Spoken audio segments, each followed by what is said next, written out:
Ako po si Darwin. Ang tatay ko na si Manolo ang siyang bida sa ibabahagi kong kwento sa inyo. Matagal na rin po siyang sumakabilang buhay, pero sariwang-sariwa pa rin sa isip ko ang mga kwento ni Mama tungkol sa kanya at sa lolo kong si Lolo Mauro. Nagugat po ang lahat sa lolo naman ni tatay na kilala po sa baryo nila bilang si Kamanding, isang mahusay na manggagamot. Ang sabi po ni Mama, ang husay at kaalaman ni Lolo Manding sa panggagamot ay mula raw sa kaibigang Lambanang Puti na natulungan niya noon sa gubat. Pero hindi alam ni Mama kung paano natulungan, basta yun lang daw ang alam niya. At nang mamatay nga si Lolo Manding, nagbilin na gusto niyang sundan ang anak niya, ang yapak niya.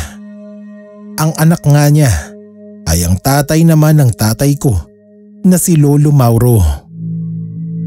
Kabisado na po ni Mama ang kwento ni tatay na madalas ding maikwento sa kanya mula pa man nung magsama sila.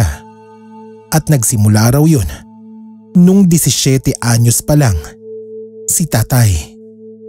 Tay, totoo po ba na ikaw na po ang papalit kay Lolo Manding para manggamot dito sa lugar natin? Ano naman ang alam ko sa panggagamot? Mauro, hindi ba't bago malagutan ng hininga ang itay ay sinabi niya sa'yo na ikaw ang gusto niyang humalili sa kanya? At nangako ka, natutuparin mo ang mga bili niya. Siyempre mamamatay na yung tao. Alam nga namang sabihin ko na ayoko. Eh di pinasama ko pa ang loob niya bago siya mamatay. Pero tay, ang sabi po ng matatanda, masamang hindi tinutupad ang habilin ng patay. Kung totoong masama yun, eh di sana lahat ng mamamatay naghabilin na ng kung ano-ano sa mga kamag-anak nila. Tapos nung hindi natupad ay pinagmumulto sila. Wala pa naman akong nabalitaan na ganun eh. Saka kayong mag-ina, huwag kayong nagpapaniwala sa mga sabi-sabi ng matatanda.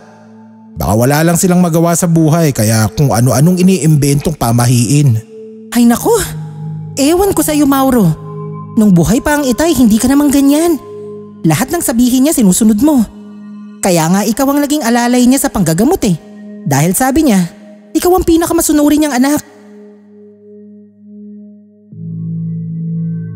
Kaya ikaw ang paborito. Wala lang kasi akong pagpipilian dahil nasa poder niya tayo. Eh yung dalawa namang kapatid parehong nasa malayo na. Kaya ako talagang magiging paborito niya na sunod-sunuran sa kanya. Gusto mo tay, ako na lang ang turuan mo? Gusto ko rin kasing maging kagaya ni Lolo Manding. Tumigil ka nga dyan. Wala kang ibang aasikasuhin kundi ang pag-aaral mo. Sabi ni Tatay Manolo ko, akala raw ni Lolo Mauro nakalaya na siya sa anino ng Tatay Manding niya. Pero ang mga taga-baryo, hindi siya tinigilan dahil wala na silang ibang malalapitan na manggagamot sa baryo. Masyado na kasing malayo sa bayan ang baryo nila. Mauro, may mga tao sa labas. Hinahanap ka. Sabihin mo wala ako. Kaya sabihin mo marami akong ginagawa. Hindi ko sila mahaharap. Nakakaawa naman. Bakit hindi mo na lang pagbigyan? Kahit papano naman ay may natutunan ka na kay itay. O sige, pagbibigyan ko sila ngayon. Pero sa susunod na may magpunta ulit dito, sabihin mo na agad na hindi ako manggagamot.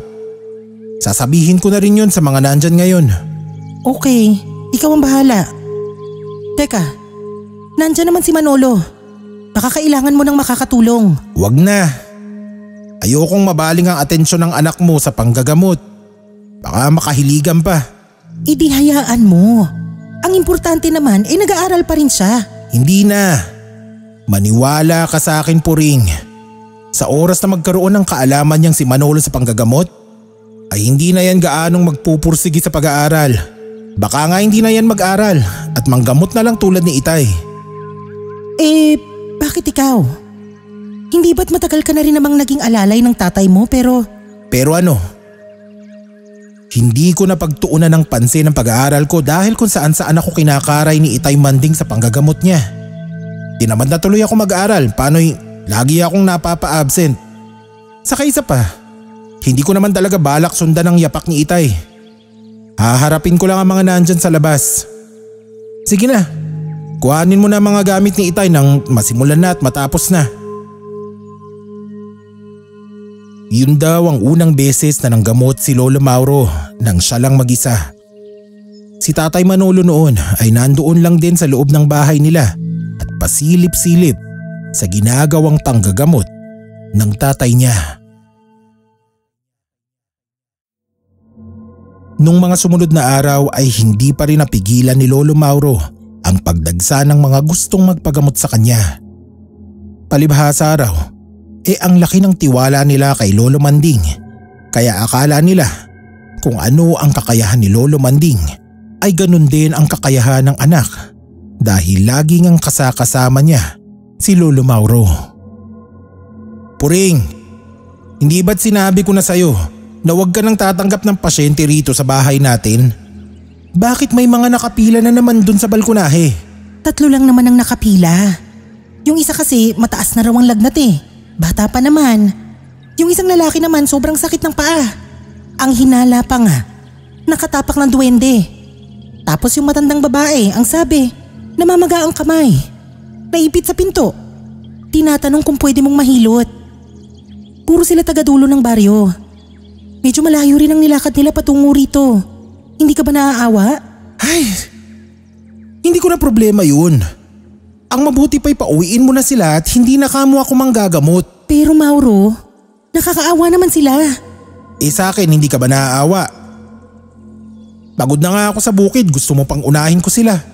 Gusto ko nang magpahinga. Wala naman tayong napapala sa kanila. Hindi ako si Itay na pumapayag sa libre.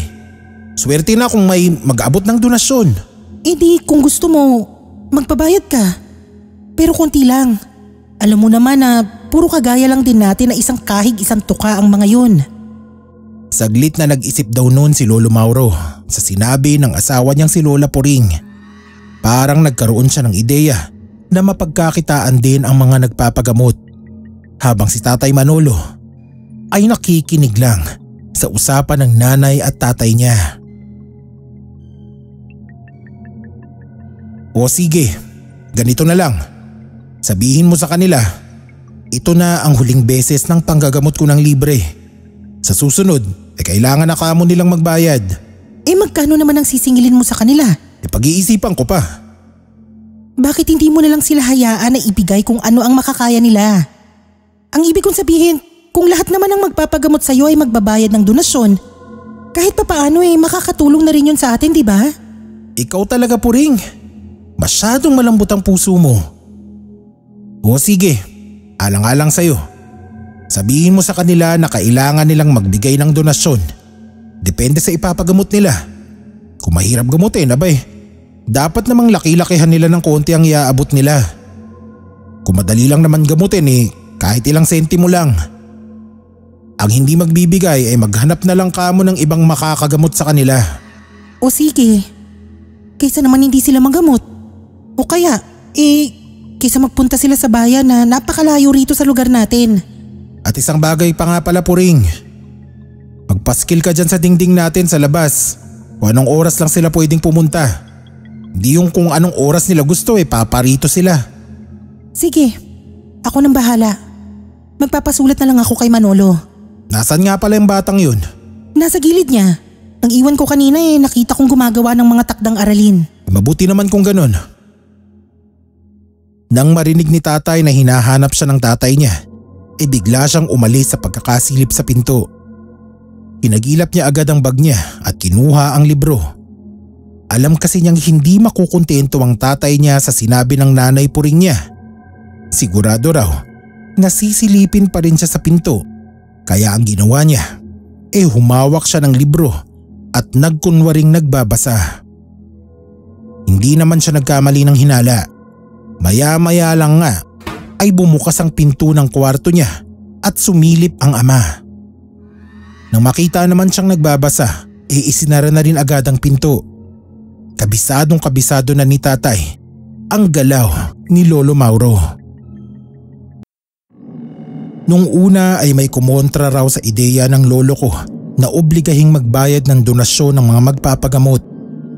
Kasi nasanay ang mga taga-baryo kay Lolo Manding na kung may ibibigay lang ay magbigay. Pero kung wala ay ayos lang din at naiintindihan naman daw sila. Katwiran naman ni Lolo Mauro, iba na ang panahon. Pahirap na ng pahirap ang buhay, kaya kailangan din niyang kumita maski papano sa mga bagay na hindi naman niya basta-basta ginagawa. Tapos nilitanyahan na niya sila tungkol sa mga pagsasanay, pagre-ritual at pag-aaral sa mga bagay na makakatulong pa sa panggagamot niya. Nay, di ba hindi naman tinupad ni tatay ang bilin ni Lolo Manding na hanapin niya ang lambanang puti sa gubat? Dahil yun daw ang makakatulong sa kanya sa panggagamot, kasi yun din daw ang nakatulong kay Lolo? Oo, hindi niya ginawa. Ayaw niya. Hindi kasi siya naniniwala sa puting lambana na yun. Sabi niya, imahinasyon lang daw yun ng tatay niya. Ewan ko ba dyan sa tatay mo? Paano po kung pumalpak siya sa panggagamot? Baka po magalit ang mga taga-baryo sa kanya. Kapag ganun lang nangyari, wala siyang magagawa kundi itigil na lang yun. Basta ikaw, huwag kang titigil sa pag-aaral. Alam mo naman na yun lang ang gustong mangyari ng tatay mo. Ang makatapos ka ng pag-aaral, tapos doon ka raw magtatrabaho sa Maynila at doon na tayo titira. Iyan ang pangarap niya sa pamilya natin. Huwag po kayo mag-alala, Nay. Mag-aaral po ako hanggat kaya ko. At saka pala anak, minsan tignan-tignan mo rin ang tatay mo sa pangkagamot kapag nandito ka sa bahay. Baka kailanganin niya ang tulong mo. Opo, Nay. Gusto ko rin naman po yun eh. Madalas ko rin silang pinapanood ni Lolo sa panggagamot nung buhay pa si Lolo Manding. Kaya may ideya na ako kung ano ang gagawin. O siya, sige na. Huwag mo nang iparinig yan sa tatay mo. Ayaw kasi niya na sundan mo ang yapak ng lolo mo. Basta gano'n na lang. Kapag hiningi lang niya ang tulong mo, saka ka lang lalapit. Okay po. Lingid sa mga magulang, si tatay ay palihim na nagpupunta sa gubat. Hinahanap niya ang ayaw hanapin ng tatay niya, ang puting lambana.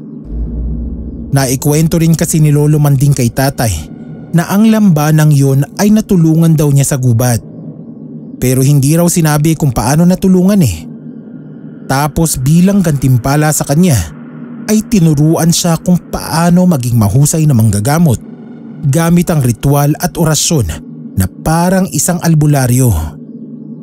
Ang kaibahan lang ni Lolo Manding sa mga albularyo ay hindi siya nakikipaglaban sa mga masasamang espiritu o elemento gaya ng mangkukulam, mababarang, mga aswang at iba pang nilalang sa dilim. Nakasentro lang ang kakayahan niya sa paglaban sa mga karamdaman ng tao. Manolo anak, saan ka ba galing? Kanina ka pa hinahanap ng tatay Mauro mo ah. Diyan lang po sa tabi-tabi, Nay. Naglakad-lakad lang. Naglakad-lakad? Uy, bakit naman hindi ka marunong magpaalam? Para hindi kami nag-aalala sa'yo. Sa susunod, magsasabi ka kung saan ka pupunta. Pasensya na po, Nay. O sige na, pumasok ka na sa loob. Nandun ang tatay mo. Kadarating lang galing sa bukid. Magmano ka at sabihin mong nagpunta ka lang sa kaklase mo. Ganun daw talaga ang nanay puring ni tatay. Lagi siyang pinagtatakpan. Palibhasa ay nag-iisa lang naman nilang anak si tatay, kaya mahal na mahal siya ng nanay niya. Pero si tatay, kahit binalaan na siya ng nanay niya sa paglabas-labas nang hindi nagpapaalam, ay nagpatuloy pa rin siya sa lihim niyang paghahanap sa puting lambana sa gubat. Gumugol daw talaga siya ng oras kasi hindi lang niya gustong manggamot, kundi gusto talaga niyang maging isang albularyo o kaya ay santigwar. Interesado talaga siya sa paglaban sa masasamang elemento.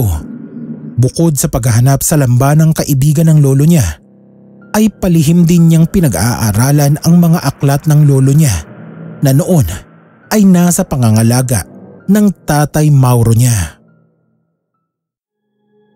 Isang beses daw ay tsinempuhan ni tatay na nasa bukid ang tatay niya. Pumasok siya sa kwarto at kinuha ang aklat ng ritual. Tapos dinala niya sa silid niya at doon binasa. Ang kaso raw ay nakatulog siya sa pagbabasa at nagising na lang siya nang marinig na niya ang boses ng nanay niya na tinatawag na siya para kumain ng hapunan.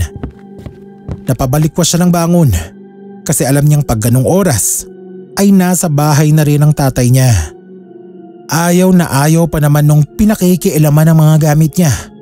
Lalo na ang aklat ng ritual na ayaw niyang pag-aralan ni tatay. Manolo, anak? Abay, halika na. Pumarinig ka na sa mesa at nang tayo makapaghapunan na. Opo, Nay. Sandali lang po. Naku, paano ba yan? Saan ko itatago tong aklat? Paano ko mababalik to sa kwarto nila nandyan na si tatay? Naku, siguradong mapapagalitan ako ni tatay kapag nalaman niyang pinakialaman ko to. Manolo, hindi mo ba narinig ang tawag ng nanay mo? Narinig po. Nandyan na po, tay. Alam ko na. Dito na muna sa ilalim ng papag ko. Mamaya ko na lang isusuli pag naninigarilyo si tatay sa labas. Manolo, ano ba? Ito na po ako. Pasensya na po. Kakagising ko lang po kasi. Huwag mo nga pinaghihintay ang pagkain. Saka bakit ngayon ka lang nagising? Anong oras na? Nakatulog po ako sa pagbabasa ng… Ng ano? Ng libro ko po. Siguraduhin mo lang na ang libro mo ang binabasa mo. Baka mamaya kung anong babasahin lang yan. Opo, tay. Libro ko po sa school ang binabasa ko. Habang si tatay ay abala sa lihim niyang pag-aaral na maging albularyo, si Lolo Mauro naman po ay unti-unti nang nawawala ng mga pasyente. Marami na kasing nagagalit sa kanya dahil hindi na talaga siya nanggagamot ng libre at minsan pa ay hindi niya tinatanggap kapag mababa ang donasyon. Parang umabuso raw nun si Lolo Mauro. Tapos nagkagulo pa nun sa baryo dahil ang mga ginagamot niya ay hindi na niya nakakayang pagalingin. Kasi ang kakayahan lang naman niya talaga ay base lang sa nakita niyang ginagawang panggagamot ng itay niya. Hindi niya yun pinag-aralan o pinaghusayan man lang dahil hindi nga siya interesado sa ganung gawain.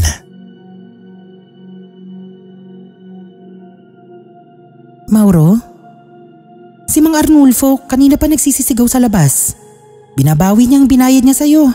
Dahil lang sabi, hindi mo naman daw napagaling ang anak niyang may sakit. Alam ko. Naririnig ko. Hayaan mo nga siyang mamaos kakasigaw dyan. Ano? Hindi mo man lang ba siya haharapin para kausapin? Bakit ko siya kakausapin? Nung lumapit sila sa akin para magpagamot, hindi naman ako nagbigay ng garansya na mapapagaling ko sila. Kung ang mga profesional na doktor nga sa Maynila ay hindi nakakayanang pagalingin lahat ng may sakit, ako pa kaya na hindi naman nag-aral ng medisina at umaasa lang sa mga ritual at mga langis. Aba, hindi ko nakasalanan kung naniniwala sila sa tulad ko. Mauro, naririnig mo ba ang sarili mo? Hindi ka naman ganyan dati ah. Akala ko kasi makakawala na ako sa anino ni Tatay Manding. Pero eto, kahit patay na siya, ay ang gusto pa rin niya ang nangyayari sa buhay ko hanggang ngayon. Pero hindi ako magiging sunod-sunuran sa mga taong kagaya niya. Anong gagawin natin ngayon? Magbibingi-bingihan na lang tayo sa mga sigaw nila? Kahapon si Aling Berta ang sumadya rito. Hinahanap ka kasi lalo raw lumala ang mga kati-kati niya sa katawan sa ibinenta mo sa kanyang langis na pamahid. Parami ng parami ang nagrereklamo sa panggagamot mo. Wala tayong dapat gawin. Hanggat may nagpapagamot, tatanggapin ko sila. Kung wala silang tiwala, di wag silang lumapit sa akin. Diba?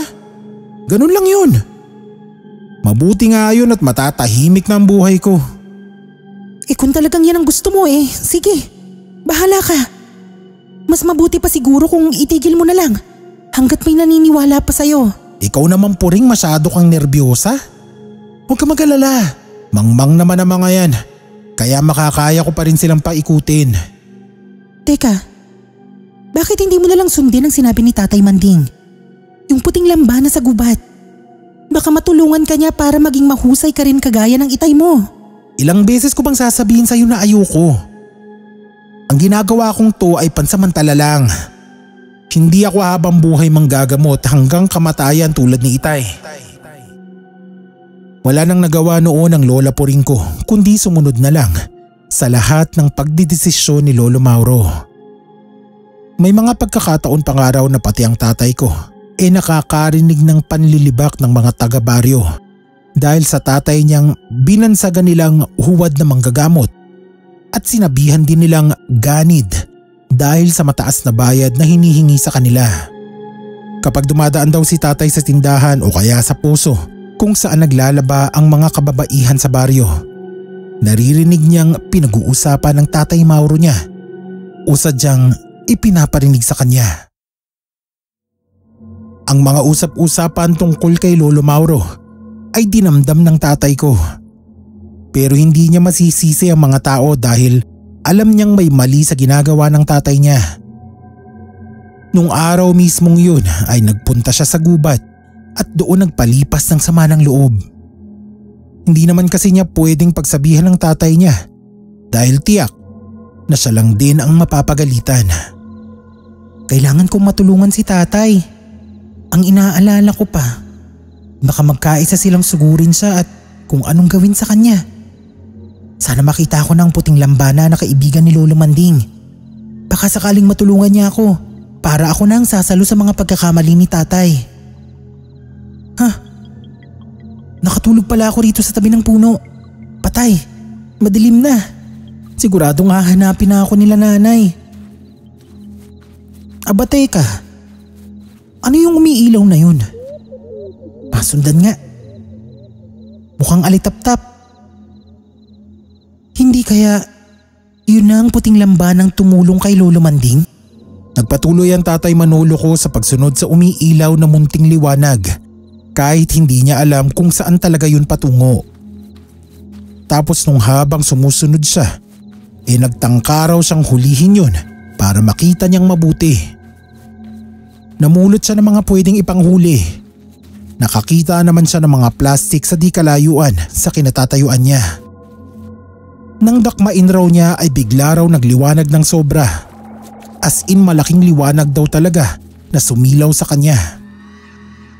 Tinakpan niya ang mukha niya ng dalawang kamay kasi nabigla rin siya. Hindi niya alam kung anong gagawin niya. Hanggang sa bigla na lang ding maglaho yung nakakasilaw na liwanag na yon mula sa tila alitap-tap na sinundan ni tatay. Nang mawala ang liwanag ay wala na rin siyang nakita kung didilim. Tay, tama na po tay.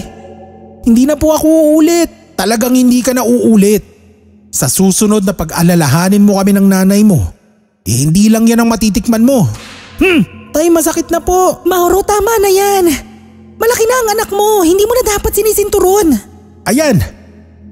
Kaya lumalaki ang ulo ng anak mo dahil sa lagi mong kinakampihan. Tama ba naman yung umuwi siya ng gabi nang hindi man lang natin alam kung saan siya nanggaling? Hindi ko naman sinabing tama yun. Ang akin lang, ikausapin na lang natin. Ikaw ang kumausap dyan sa anak mo, Puring. Dahil baka kung ano pang magawa ko dyan kapag hindi ko nagustuhan ang isasagot niya sa akin. Sige na, ako na ang bahala. Pumasok ka na sa silid natin at kakausapin ko muna si Manolo. Manolo, anak? Saan ka ba talaga nagpunta? Di ba nagkausap na tayo na sasabihin mo sa amin kung saan ka pupunta? Na dapat ay nagpapaalam ka sa amin ng tatay mo. Sorry po, Nay. Nay, may aaminin po sana ako sa inyo na hindi ko pwedeng sabihin kay tatay. Sige, sabihin mo sa akin. Ano ba yun? Palagi po akong nagpupunta sa gubat. Diyos kong bata ka. At ano namang ginagawa mo ron? Hindi mo alam ang panganib sa gubat. Hinaan mo lang po ang boses mo, Nay. Baka po marinig ni tatay. Ano ang ginagawa mo ron? Hinahanap ko po ang puting lambana. Ano? Yung sinasabi ng lolo mo na kaibigan niya at nagbigay sa kanya ng kahusayan na manggamot? Opo. At sa tingin ko, nakita ko na siya. Ano? Shh, Nay. Ipinagtapat na nga ni tatay kay Lola Puring ang tungkol sa mga lihim niyang ginagawa. Partikular na yung tungkol sa paghahanap niya sa lambanang puti. Hindi naman makapaniwala si Lola Puring. Sinabi rin ni tatay sa nanay niya na sa tingin niya, ang munting liwanag at ang puting lambana ay iisa. Hindi man daw niya nakausap o nahawakan man lang. Yung pagpapakita raw sa kanya ay may ibig sabihin. Totoo ba, anak? At ano naman kaya ang ibig sabihin nun? Nay, Baka ako talaga ang nakatakdang sumunod sa yapak ni Lolo Manding at hindi si tatay. Naku naman, maghuhunos dili ka anak. Ang bata mo pa para sa mga ganong gawain. At saka, hindi papayag ang tatay mo. Alam mo naman yun. Pero paano nga po kung yun ang ibig sabihin ng nakita kong nakakasilaw na liwanag sa gubat? Mas makakabuti sa'yo kung kakalimutan mo na lang yun. Makinig ka sana sa akin. Ayokong magalit ang tatay mo sa'yo dahil doon. At ayoko rin na gumulo ang buhay mo. Bakit naman po gugulo ang buhay ko, Nay? Kung magiging tulad ako ni Lolo. Dahil hindi ganun kasimple ang maging manggagamot sa baryo. Kita mo ang tatay mo. Hindi niya mapagaling lahat. Kaya binansagan siyang huwad na manggagamot ng mga taga-baryo. Mas marami nang galit sa kanya ngayon kaysa lumalapit para magpagamot. Mabigat talagang responsibilidad yan sa mga tao. Pero Nay, umabuso kasi si tatay sa paniningil at ayaw naman talaga niya ng ginagawa niya. Tsaka di ba po ikaw din ang nagkumbinsi sa kanya na pumalit kay Lolo Manding? Puring! Asan ka na ba? Ipagtimpla mo nga muna ako ng kape. Anak, saka na lang ulit natin pag-usapan yan. Sige na, pumasok ka na sa kwarto mo. Opo, Nay. Hindi nga nasagot ng nanay niya ang tanong na yun ni tatay.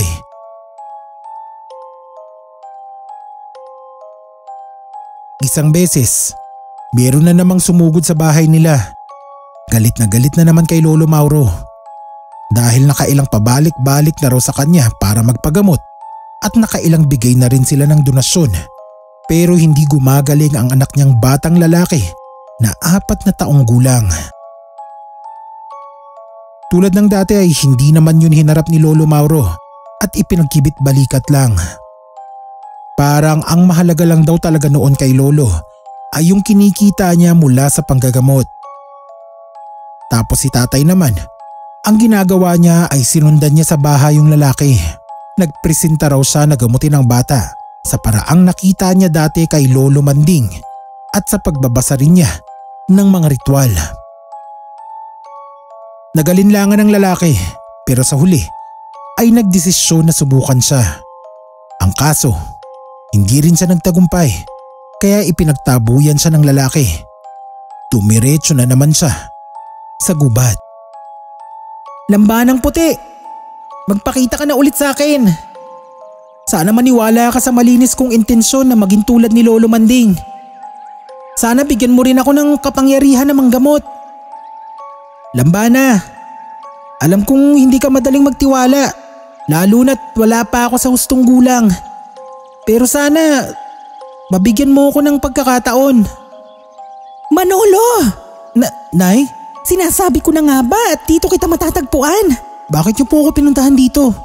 Uuwi rin naman po ako agad. Maya-maya lang kasi darating na ang tatay Mauro mo.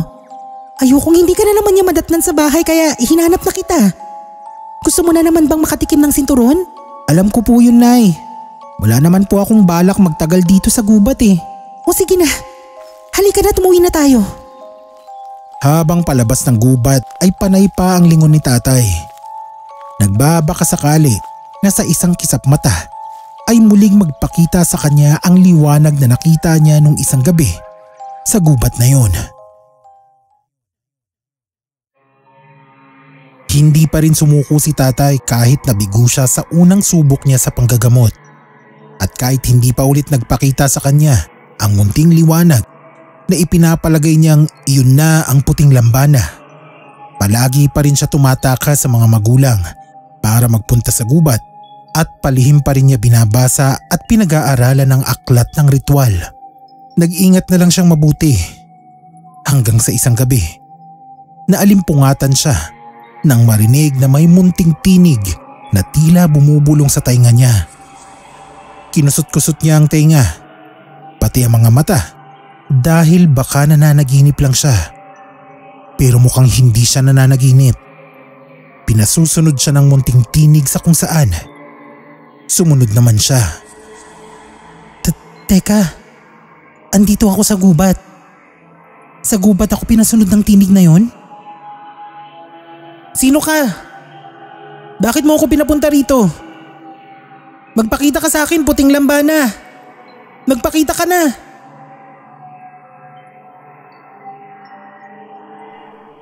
Ha? Ang nakakasilaw na liwanag. Ayan na naman. Sa pagkakataon daw na yun ay hindi lang basta nagpakita kay tatay ang nakakasilaw na liwanag, kundi pumaikot daw sa kanya na parang iginagapos siya. Mahigpit na paggapos. Nararamdaman lang niya. Ni hindi na raw niya magawang dumilat dahil sobrang nakakasilaw talaga. Hindi niya kayang tignan.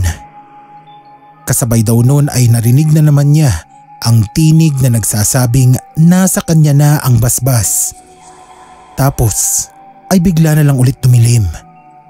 Dali-dali na siyang tumakbo pabalik sa bahay nila. Kinaumagahan. Manolo, anak? Hindi mo pa ginagalaw ang almusal mo. Ano bang nangyayari sa'yo at kanina ka pa nakatulala dyan?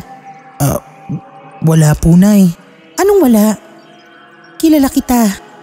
Anong gumugulo sa isip mo? Si tatay umalis na po ba?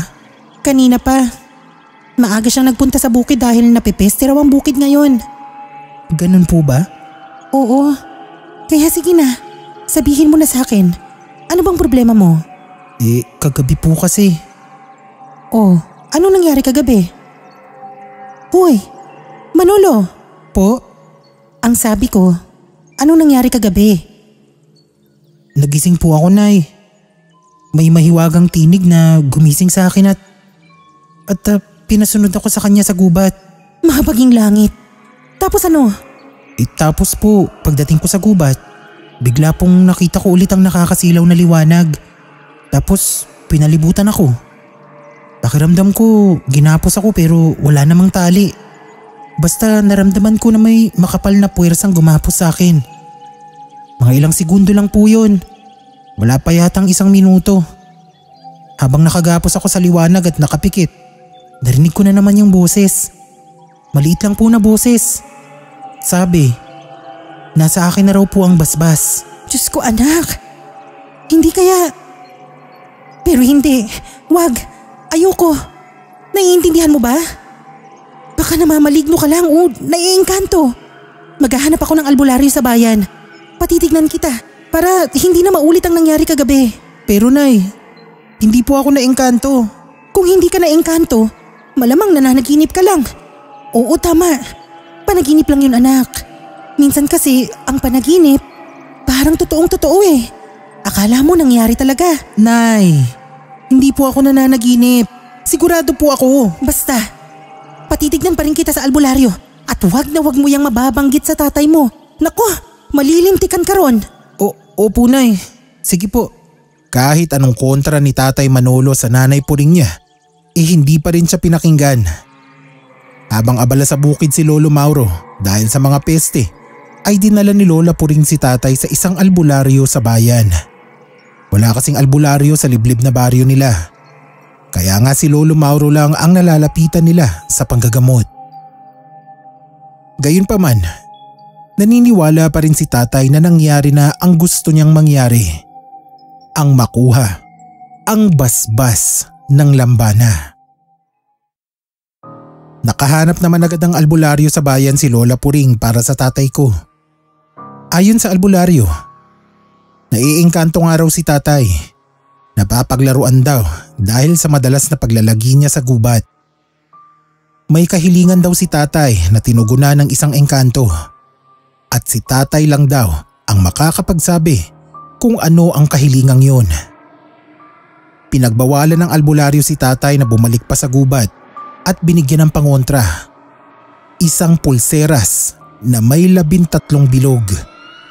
Poproteksyonan daw nun si tatay laban sa masasamang elemento. Pero hindi yun sinuot ni tatay. Inilagay lang niya sa bulsa. Habang daan pa uwi, ay kinausap siyang mabuti ng nanay puring niya. Manolo, makinig ka sa mga sinabi ng albularyo. Huwag sanang matigas ang ulo mo. Nay, naniniwala ka po ba na kapag kapalaran ng tao ay yun po ang magaganap at wala pong makakapigil doon? Hindi. Hindi ako naniniwala. Tayo ang gumagawa ng kapalaran natin. Anak, huwag mong masamain ang sinasabi ko. Para sa'yo rin yun. Gusto ko na maging normal lang ang buhay mo. Mag-aral ka, magtapos ka, magtrabaho ka at magkaroon ng sarili mong pamilya. Huwag mo nang itulad ang kapalaran mo sa kapalaran ng Lolo Manding at Tatay Mauro mo. Pero Nay, masama po ba ang manggamot at maging isang albularyo? Hindi masama ang manggamot. Pero mabigat na responsibilidad yun, lalo na sa isang hindi nakapagtapos. Gusto mo ba talagang manggamot? Dapat mag-aral ka ng medisina. Pero wala tayong pera para mangyari yun. Ang pagiging albularyo, hindi rin masama. Pero sa tuwing manggagamot ka ng hindi pangkaraniwang sakit kaya ng nakulam, nabarang, nayanggaw, buhay mo palagi ang nakataya. Bilang nanay mo, ayokong yun ang maging kapalaran mo. Naiintindihan po kita, Nay. Ipangako mo sa akin, Manolo. Nakakalimutan mo na ang tungkol sa puting lambana. Po? Ipangako mo, anak, pakiusap. Opo. Pangako po, Nay. Salamat. Halika na. Magmadali na tayo at baka malaman pa ng tatay mo na umalis tayong dalawa. Sige po. Doon na lang po tayo dumaan sa shortcut para mas mabilis tayong makauwi.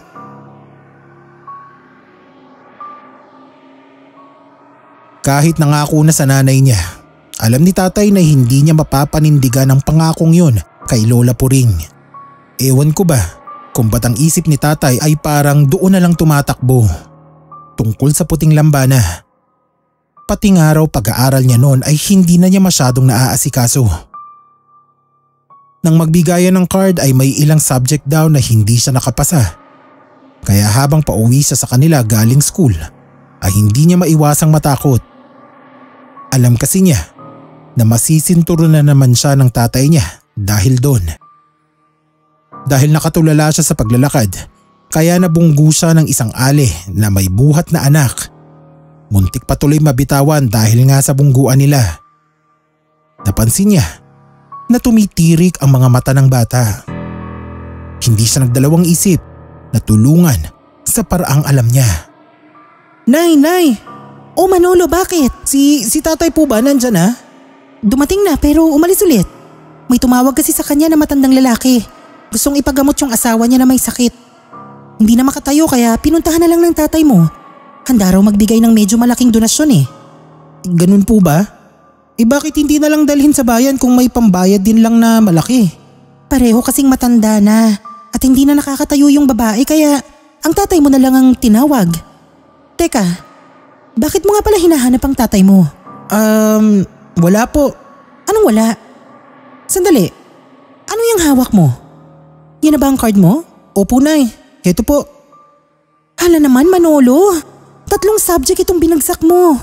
Paano mo yan mapapaliwanag sa tatay mo? Hindi ko po alam, Nay. Pwede po bang ikaw na ang magpaliwanag sa kanya?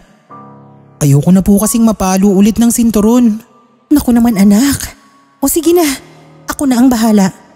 Pero hindi ko maipapangako na hindi ka masisinturo ng tatay mo dahil dito. Susubukan ko lang siyang kausapin. Sige po, Nay. Papasok na po ako sa kwarto. Hindi nagawang sabihin ni tatay sa nanay niya ang tungkol sa mag-inang nakabungguan niya at natulungan niya. Hindi siya makapagkwento sa nanay niya dahil alam niyang kontra rin sa gusto niyang mangyari. Ang nangyari kasi ay nagawa niyang mapaayos ang kondisyon ng batang babae. Ginamit niya ang ritual na natutunan niya at nagtiwala siya sa basbas ng lambana. Napatunayan na niya ang kakayahan. Kaya ang mag-inang nanakbo sa daan at tuliro kung saan dadalihin ang anak ay gano'n na lang ang pasasalamat kay tatay. Ngunit sinabihan niya ang babae na huwag na yung ipagkalat pa. Nagtaka si tatay nung kahit nalaman na ng tatay niya ang tungkol sa 3 subjects na naibagsak niya ay hindi siya nasinturon. Pinagsabihan lang siya na kailangan niyang bumawi sa susunod na pasukan. Nay, nakakapanibago si tatay ah. Maganda lang ang mood niya. Kahapon kasi at kanina, marami ang nagpagamot sa kanya. Kaya kumita siya ng maganda. Nakakapagtaka po. Diba? Galit na sa kanya yung mga taga-baryo. Karamihan. Wala nang tiwala sa kanya. Siguro dahil yung albularyo na pinuntahan natin sa bayan namatay na. Tapos ang pagamutan ay mas malayo pa sa bayan. Kaya mga taga rito, Walang mapagpipilian kundi lumapit ulit sa tatay mo. Lalo na ngayon na uso ang sakit dahil sa hindi magandang panahon. Nay, bakit ka po natitigilan? Ano pong iniisip nyo? Iniisip ko lang, parang yung mga lumalapit sa tatay mo ay isang karamdaman. Hindi kaya isa yung epidemya? Paano pong iisa ang karamdaman? Lahat sila matataas ang lagnat. Nagdidelirio na parang sinasapian. Tapos, madali lang silang nagagamot ng tatay mo. Hindi po kaya may kinalaman si tatay sa pagkakaroon nila ng sakit? Kung hindi niya kayang manggamot, baka kaya niyang magbigay ng sakit at yun lang din ang kaya niyang gamutin? Ano? Sinasabi mo bang ang tatay mo rin ang may gawa ng sakit nila? Naisip ko lang naman po, Nay. Paano naman niya gagawin yun at bakit? Sa pamamagitan ng ritual. May nabasa po kasi ako doon sa libro na meron din pong ritual na makakapagbigay ng sakit sa isang tao. Parang isang sumpa po yun. Naisip ko lang din po na baka sa kagustuhan ni tatay na mapagkakitaan ng panggagamot kaya yun ang ginawa niya. Manolo! Huwag mong pag-iisipan ng ganyan ng tatay. Hindi ako naniniwalang magagawa niya yon. Sorry po, Nay. Naisip ko lang naman kasi ikaw na rin po ang nagsabi na iisa ang sakit ng mga lumalapit kay tatay. Parang hindi po yun normal. Ang alam ng tatay ko na kahit ipinagtatanggol ng nanay niya ang tatay niya sa pagkakataong yun, nagdududa na rin siya. Ang ginawa ni tatay ay nagbasa ulit siya ng libro at hinanap niya yung bahagi na yun na minsan na niyang nabasa. Ginapangan siya ng kilabot nang muli niya yung mabasa dahil nalaman niya na ang sakit o sumpang kayang ibigay sa pamamagitan ng ritual ay ang pagkakaroon nga ng lagnat at pagdideliryo. Hindi na muna niya sinabi sa nanay niya. Hinanap din muna niya sa libro kung ano ang pangontra sa ganoong karamdaman. Bigla niyang naalala yung batang pinagaling niya. Mataas din ang lagnat at tumitirik ang mata. Mukhang nagdideliryo at nakaya niya yung gamutin. Kailangan niyang matulungan ng mga tao para matigil ang kahibangan ng sarili niyang ama. Palihim niyang sinadya ang mga tao na nabalitaan niyang may ganong sakit at nakiusap na huwag ipagsasabi ang tungkol sa panggagamot niya sa kanila ng libre. Puring, nasaan ang anak mo? Inutusan ko lang bumili sa tindahan. Yung aklat ng ritual, nawawala. Walang ibang kukuha nun kundi si Manolo. Ha? Baka naman kung saan mo lang nilagay. Kilala ko ang sarili ko at alam ko na hindi ko yun ilalagay sa kung saan-saan lang. Dahil mahalaga ang aklat na yun. Sige. Tatanungin ko ang anak mo pagdating. Oh, ayan na pala siya. Manolo, nakita mo ba ang aklat ng ritual ng tatay mo? Hindi po, Nay. Bakit po? Nawawala kasi. Ikaw lang naman ang pwedeng makialam nun, di ba? Pero hindi ko po yun pinakailaman, Tay. Talaga ba? Sige, dumapa ka. At hindi ako titigil sa pagsinturon sa'yo hanggat hindi mo inaamin kung saan mo tinago ang libro ko. Pero Tay… Mauro, ano ka ba? Malaki na ang anak mo. Huwag mo na siyang padapain. Isa pa, hindi mo pa naman napapatunayan na kinuha nga niya ang libro mo eh. Hindi pa nga. Pero aamin din yan kapag hindi na niya makaya ang sakit ng hagupit ng sinturon ko. Tay, wag po, Tay. Huwag, Mauro. Hindi siya ang may kasalanan. Ako. Ano? Ikaw? Oo. Tama ang narinig mo. Ako ang kumuha ng aklat ng ritual at sinunog ko na yon. Sinunog mo? Gulat na gulat daw nun si tatay sa ginawang pag-aamin ni Lola Puring. Kasi kapag siya ang kumukuha ng libro, ay sinisiguro niyang naibabalik niya sa dati. Isang beses lang yun na nakatulugan niya ang pagbabasa, kaya itinago niya sa ilalim ng higaan niya. Pero sa pagkakataon na yun, ay talagang ang nanay niya ang nangialam nun. Kitang-kita raw ni tatay kung paano namula sa galit ang tatay niya. Hinila sa buhok ang nanay niya at itinanong kung bakit yun ginawa. Si Tatay Manolo naman, pilit niyang pinipigilan ng kamay ng tatay niya sa pagsabunot sa buhok ng nanay niya. Sinadya sinadya ko yung gawin para matigil na ang kahibangan mo. Aminin mo, Mauro, ikaw ang nagpalaganap ng sakit sa baryo natin. Ginawa mo yan para sa sarili mong kapakanan. Napakatalino mo talaga, Puring. Naisip mo pa talaga yun? Pero tama ka. Ako ang sumumpa sa mga taga-baryo. Nararapat lang yun sa kanila. Alam mo kung bakit? Dahil lahat sila walang kwentang tao. Sila ang kusang lumapit sa akin para magpagamot. Tapos gusto nila libre. Tapos kapag hindi ko napapagaling ang mga sakit nila, sa akin sila magagalit. Pues, damhin nila ngayon ang ganti ng binansagan nilang huwad na manggagamot. At hindi lang para sa akin ang ginagawa ko ngayon, Puring. Para sa pamilya natin.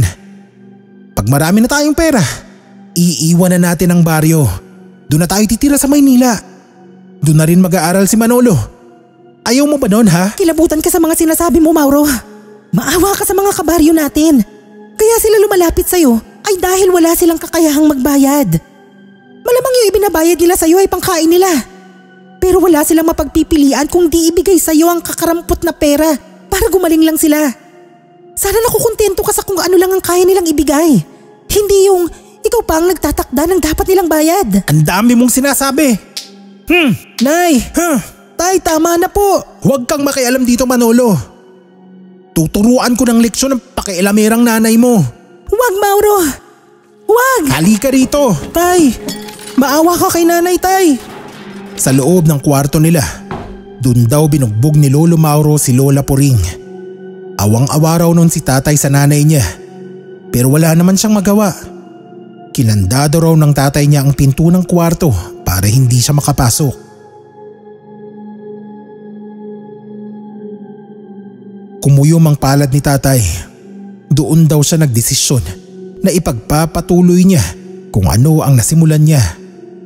Kakalabanin niya ang tatay niya. Nay, okay ka lang po ba? Ang dami mong pong pasa. Huwag mo ko intindihin. Ang mga pasa ko, anak, madali lang gagaling ang sugat sa katawan. Kaya ko naman ang sakit. Pero ang ginawa ng tatay mo sa ibang tao, yun ang napakasakit sa kalooban. Sana, hindi ko na lang siya inudyukan noon na ipagpatuloy ang paggagamot ni Itay Manding. Huwag mong sisihin ang sarili mo, Nay. Hindi mo naman nakalain na hindi siya magiging tulad ni Lolo eh. Si Lolo ay manggagamot na may prinsipyo. Pero si tatay, wala. Iba siya. Huwag kang mag-alala, Nay. Kaya kong solusyonan ang problemang ibinigay ni tatay sa mga taga-baryo. Anong gagawin mo? Nay, napatunayan ko na may kakayahan akong manggamot. Nagawa ko sa isang batang babae. Ha? Paano? Natutunan ko sa lihim kong pagbabasa ng aklat ng ritual. Tapos yung basbas ng lambana. Nung ginamot ko yung bata, naramdaman ko ang kakaibang puwersa sa kamay ko. Nay, ako na talaga ang susunod sa yapak ni Lolo Manding, hindi si tatay. Manolo, anak, kapag nalaman ng tatay mo, baka… Huwag ka matakot, Nay. Akong bahala. Pagkatiwalaan mo ko. Hindi nga napigilan si tatay ng nanay niya na gawin ang gusto niyang gawin. Sa halip na kontrahin pa, palihim pa siyang tinutulungan ng nanay niya na makapanggamot ng lihim. Pinagtatakpan siya sa tatay niya na noon ay abala pa rin sa panggagamot sa mga taong dinapuan ng sumpa. Pero hindi na gaya ng dati na nakakaya ng tatay niya ang sakit na ginawa sa mga tao. Lalo lang daw lumala ang sitwasyon ng mga taga-baryo dahil hindi na makapagritual ang tatay niya nang hindi kaharap ang libro. Si tatay naman, konti lang ang napapagaling niya dahil nahihirapan siya sa lihim lang na panggagamot. Isang umaga ay ginising si Manolo ng nanay niya na alalang-alala dahil may isang batang babae na naghahanap sa kanya sa labas lang ng bahay nila. Bakit po, Nay? Ano pong nangyayari? Yung batang babae na napagaling mo? Hinahanap ka niya kasi kailangan ka raw ng nanay niya. Kung ano ang nangyari sa kanya dati, yun daw ang nangyayari ngayon sa nanay niya. At sabi pa, ikaw daw ang nagpagaling sa kanya. Pinauwi ko na siya pero… andyan na naman. Pabalik-balik siya. Baka makita siya ng tatay mo. Sige po, Nay. Ako na ang bahala. Manolo, anak. Kinakabahan ako sa ginagawa mo. Baka… Huwag ka po mag-alala, Nay. Sasaglitin ko lang po ang nanay niya. Mabalik din po ako agad. Sige. Umuwi ka agad ha. Ang tatay mo kasi may pinuntahan lang, baka mauna pa siyang umuwi sa'yo. Mag-almusal ka muna kaya? Mamaya na lang po pagbalik ko. Sandali lang po ako. Saan ka pupunta, Manolo? Tay? Mauro, nandiyan ka na pala. Inuutusan ko lang ang anak mo na bumili sa tindahan. At sinong lolokohin yung mag-ina? Ako. Yung bata ron sa labas. Kinausap ko kung anong kailangan. Sinabi niya sa akin na ikaw ang sadya niya, Manolo. Dahil ikaw daw ang gamot sa kanya dati. At pinapatawag ka raw ng nanay niya ngayon. Tay, pasensya na po. Pero ano, Manolo? Pero may kakayahan ka ng manggamot kaya tinatraidor mo na ako, ha? Ganun ba? Bakit? Nakita mo na ang puting lambana? Napag-aralan mo na ang aklat ng ritual? Mauro, pag-usapan niyo ng maayos ng anak mo. Mag-ama kayo. Pwede naman sigurong magtulungan na lang kayo sa panggagamot, diba? Isa ka pa, Puring. Kinukonsinti mo ang anak mo. Kaya ngayon, ginagawa na niya ang gusto niyang gawin. Hindi ka aalis, Manolo. Pero tay, may nangangailangan po ng tulong ko. Tulong na libre? Tulad ng itay?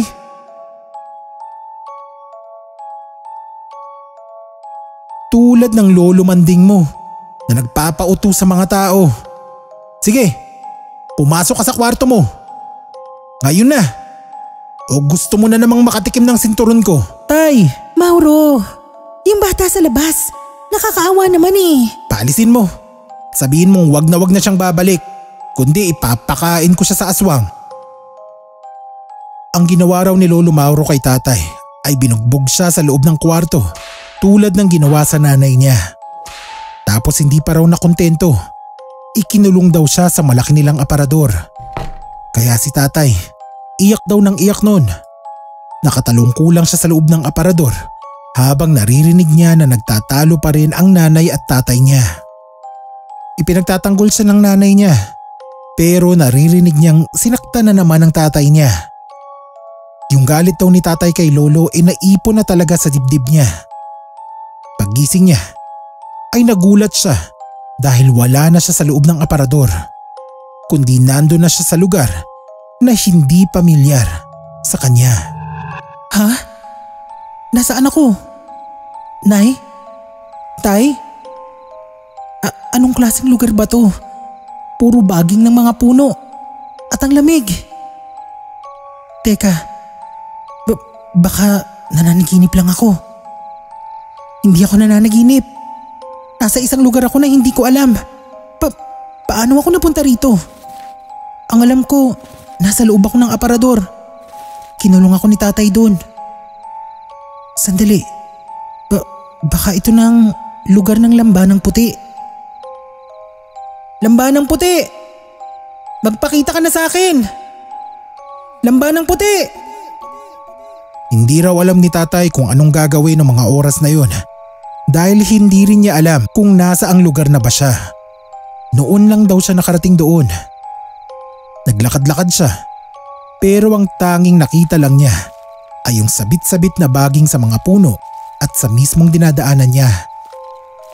Nang mapagod ay namahinga siya sa ilalim ng puno. Mga ilang minuto lang daw ang nakalipas.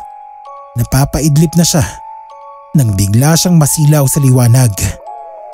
Sa pagkakataon daw na yun ay nakita na niya ang tunay na muka ng puting lambana. Maputing maputi raw ang lambana. Parang inginudngod sa harina. May manipis na pakpak na ang katawan ay napakakintab.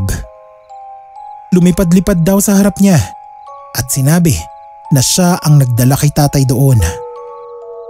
Hindi naman makapaniwala si tatay kung paano yun nagawa ng munting lambana. Pero hindi na sinabi sa kanya kung paano. Tapos si tatay, hindi na siya umuwi sa kanila. Namalagi siya sa gubat at doon siya ng gamot. Anak! Sabi ko na nga ba't nandito ka? Alam mo bang alalang-alala ko sa'yo? Nay!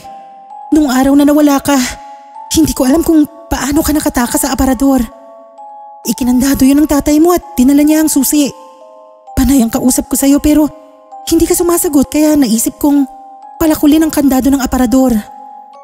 Nang mabuksan ko na, laking pagtataka ko dahil wala ka na pala ron. Hinanap agad kita anak at ilang beses akong nagpabalik-balik dito sa gubat pero hindi kita matagpuan. Kanina, may nagpunta sa bahay at sabi ay nakita ka nga raw dito. Dito ka raw nang gagamot. Naisip ko na baka itinago ka sa akin ng engkanto kaya hindi kita makita noon. Nay, ilang araw po ba akong nawala? 1 linggo na anak. Humingi na nga kami ng tulong sa mga tao sa paghahanap sa iyo eh. 1 linggo? Pero 2 araw pa lang po sa pagkakaalam ko at kahapon lang po ako nagsimulang manggamot dito. Sigurado akong ang engkanto ang may kagagawan o yung sinasabi mong puting lambana. Anak, nasan ba yung binigay sa yung pulseras ng albularyo? Ibinigay ko na po sa batang kauna-unahan kong ginamot. Mas kailangan po niya yun. Ganun ba? Sige, hindi bali na. Basta umuwi ka na lang sa atin. Hinahanap ka na rin ng tatay mo.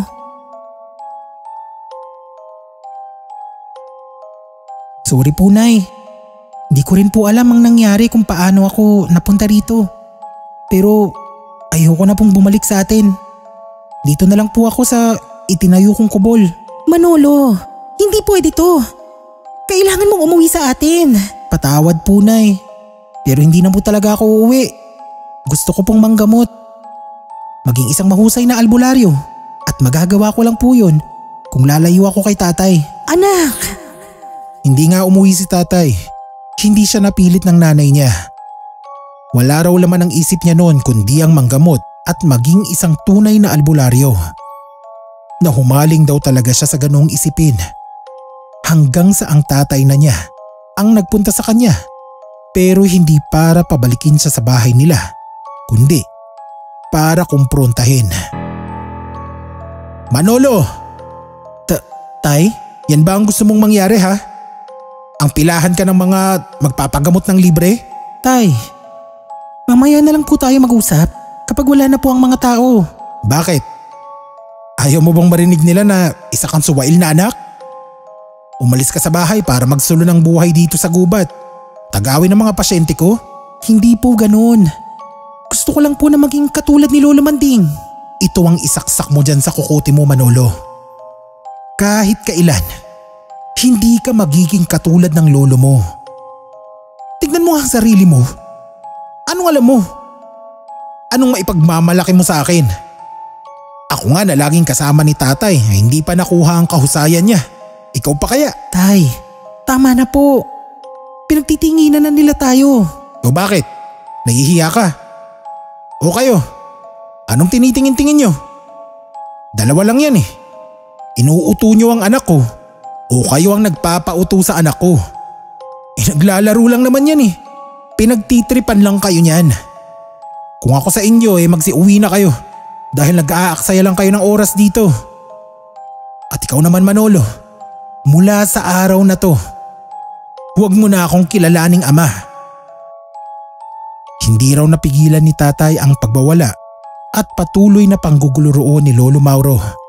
Kaya ang ginawa niya ay pinaalis na muna niya ang mga tao. Hindi pa rin tumigil si Lolo Mauro. Lagi pa rin niyang pinupuntahan ang anak niya at ginugulo dahil desidido na talaga si tatay sa gusto niyang gawin sa buhay niya. Hanggang isang araw, habang nagtatalo ulit sila, ay biglang nanikip ang dibdib ni Lolo. Hindi pa naman siya namatay, pero naratay siya sa banig ng karamdaman. Anak, ang tatay mo, alam mo ba na yung sakit niya ay parang katulad din ng sumpang ibinigay niya sa mga taga-baryo? Nilalagnat at nagdideliryo. Tumitirik ang mata. Hindi ko na alam ang gagawin ko. Alam kong makakaya mo siyang pagalingin anak. Nakikiusap ako sa'yo. Napuntahan mo na siya. Manolo, anak, bakit hindi ka kumikibo? Matitiis mo ba talaga ang tatay mo? Nay, Ang sumpang ibinigay ni tatay sa mga taga-baryo. Nagagawa kong gamutin pero bumabalik din po. Mga ilang araw lang ang lilipas, magkakasakit na naman sila. Tulad ng sakit ni tatay ngayon. Kapag pinagaling ko si tatay, sa tingin ko po, ganun din ang mangyayari sa kanya. Anong ibig mong sabihin? Na wala nang lunas ang pagsumpa niya sa baryo? Sa ngayon po, parang ganun na nga. Pero huwag ka mag-alala, Nay. Maghahanap ako ng paraan. Baka may iba pang paraan. Mag-iingat ka, anak. Ngayon, sa'yo na lang nakasalalay ang kaligtasan nila. Pati ng tatay mo. Mabuti na lang at wala pang namamatay. Meron na po. Yung 2 matanda at yung nanay ng batang tinulungan ko. Ano?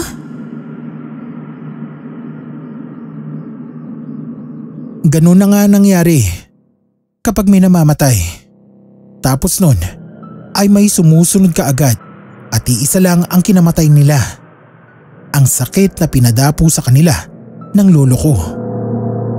Kaya si tatay, tulirong-tuliro nun.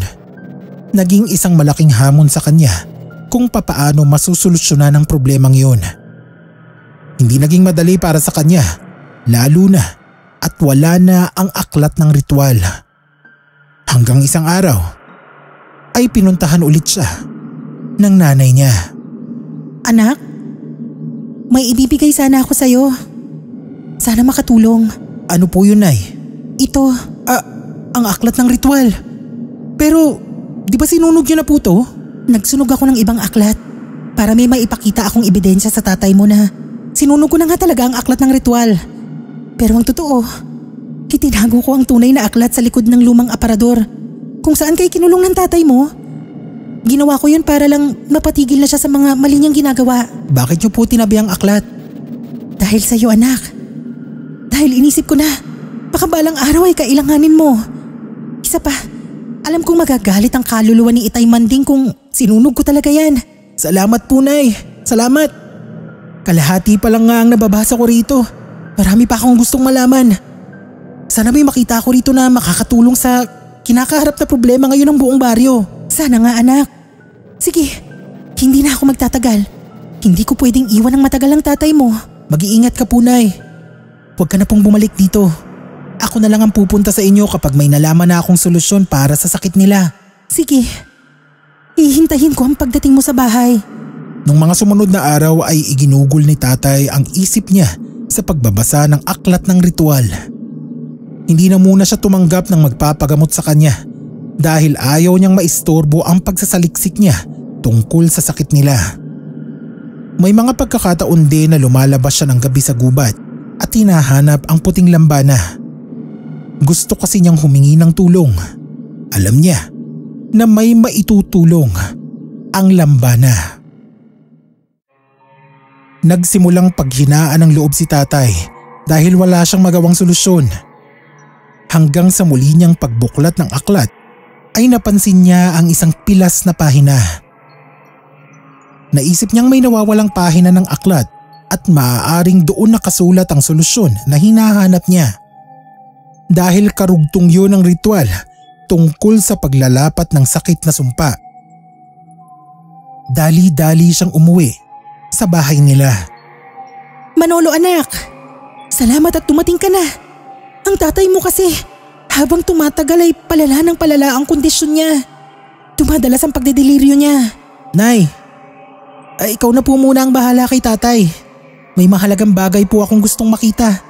Baka po yun ang maging solusyon. Anong mahalagang bagay yun? Yung kasunod po na pahina tungkol sa ritual ng sumpa. Ang ibig mong sabihin? May nawawalang pahina ang aklat? Opo. Teka, ang mabuti pa, Nay, hahanapin ko na. Tapos tanungin niyo po si tatay kung nakita niya. O baka sinadya niyang punitin para walang makaalam ng solusyon. Kung sakaling dumating ang oras na may makaalam ng ginawa niya? Tama ka po, Nay. Maaaring ganun. Ako na ang kakausap kay tatay. Ikaw na po ang maghanap ng pahina. Baka kung saan lang itinago ni tatay. Ganoon na nga ang ginawa ng mag-ina. Kung saan sa ang sulok ng bahay naghanap si Lola Puring at si tatay naman, pinuntahan niya sa silid si Lolo Mauro. Kaso, Kasalukuyang tulog nun si Lolo, kaya hinintay pa niya na magising. Manolo, anong ginagawa mo rito? Tay, patawarin niyo po ako kung sinuway ko kayo ni nanay. Sana po maintindihan niyo yung gusto kong mangyari sa buhay ko. Gusto ko rin pong matulungan ka gumaling, pero siguro po, alam niyo na ang solusyon ay nasa aklat ng ritual. Kung isa kang magaling na albularyo, hindi mo nakakailanganin ng aklat ng ritual. Hindi po, tay. Alam kong marami pa akong kailangang malaman tungkol sa panggagamot. Alam ko rin na matutulungan niyo ako. Tay, ikaw lang po ang makakapagsabi kung ano talaga ang solusyon sa sumpang ibinigay mo sa mga taga-baryo. Ay, hayaan mo na sila, Manolo. Hayaan mo na kaming sama-samang mamatay. Pati si nanay? Pati ako? Lahat tayo'y mapapahamak kapag hindi mo ko tinulungan. Ngayon humihingi ka ng tulong sa akin? Ikaw ang magaling, di ba? Kaya kayanin mo yan. Tay, kalimutan na po natin ang hindi natin pagkakaunawaan. Alang-alang din po sa ikagagaling nyo. Umalis ka na, Manolo. Wala kang mapapala sa akin. Ang tigas ng puso mo, tay. Pero sige po, kung yan ang gusto nyo, aalis na po ako. Bigo si Tatay Manolo na makuha ang hinahanap na pahina at malaman ang solusyon mula sa tatay niya.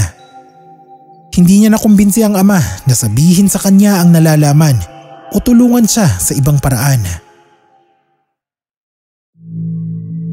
Hanggang isang gabi ay dalawin si tatay sa panaginip ng puting lambana.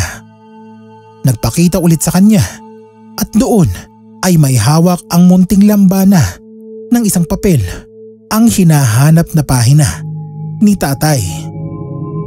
Sa panaginip ay malinaw niyang nabasa ang nakasulat doon. Nabigla si tatay. Hindi niya inaasahan ang mababasa niya. Napabalikwas siya ng bangon nang magising sa tawag ng nanay niya. Umaga na pala. Lumabas siya ng kubol at hinarap si Lola Puring.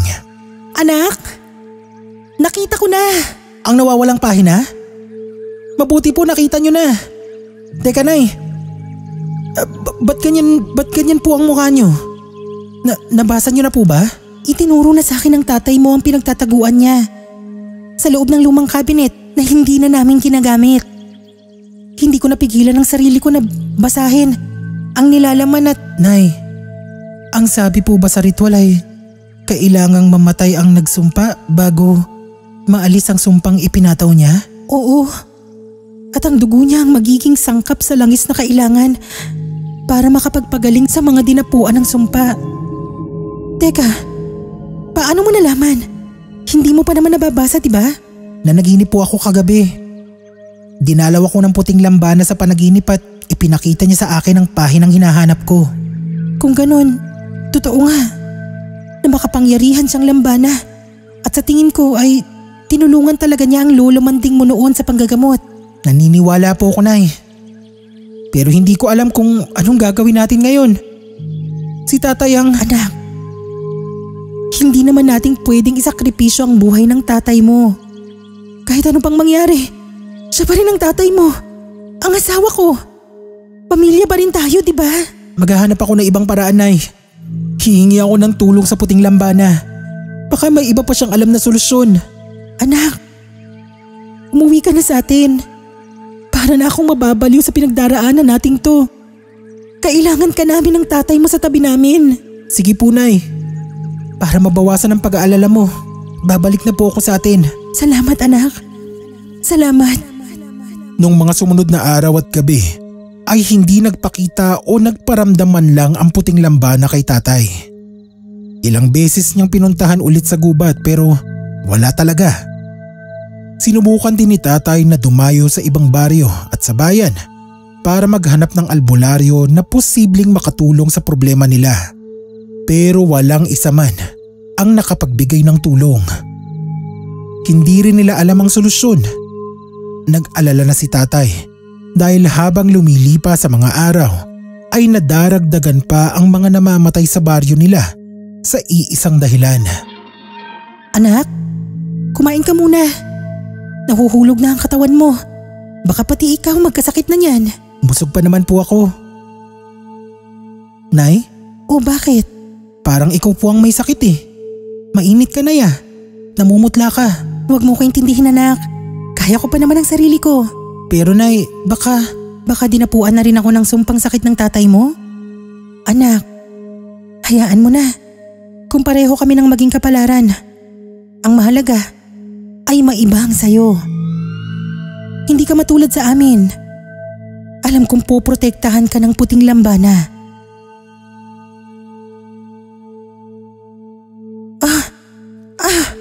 Nay!